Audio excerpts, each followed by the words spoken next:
The old lady was glad to be back at the block of flats where she lived. Her shopping had tired her, and her basket had grown heavier with every step of the way home.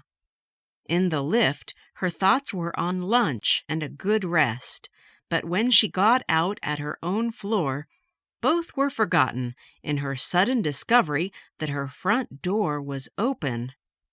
She was thinking that she must reprimand her home help the next morning for such a monstrous piece of negligence, when she remembered that she had gone shopping after the home help had left, and she knew that she had turned both keys in their locks.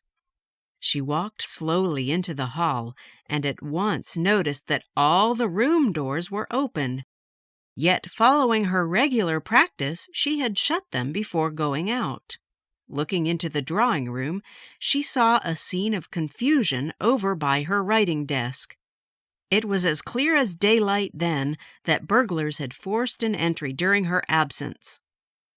Her first impulse was to go round all the rooms looking for the thieves, but then she decided that at her age it might be more prudent to have someone with her, so she went to fetch the porter from his basement.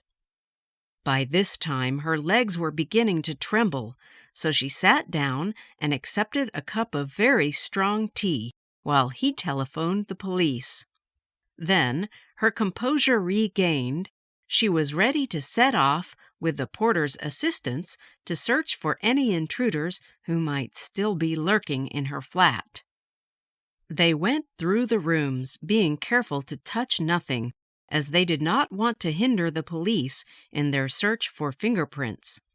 The chaos was inconceivable.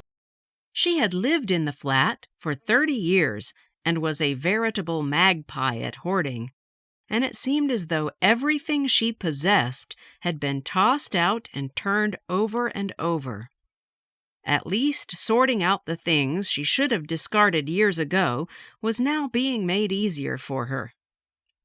Then a police inspector arrived with a constable, and she told them of her discovery of the ransacked flat. The inspector began to look for fingerprints, while the constable checked that the front door locks had not been forced, thereby proving that the burglars had either used skeleton keys or entered over the balcony. There was no trace of fingerprints, but the inspector found a dirty red bundle that contained jewelry which the old lady said was not hers. So their entry into this flat was apparently not the burglars' first job that day, and they must have been disturbed. The inspector then asked the old lady to try to check what was missing by the next day, and advised her not to stay alone in the flat for a few nights. The old lady thought he was a fussy creature, but since the porter agreed with him, she rang up her daughter and asked for her help in what she described as a little spot of bother.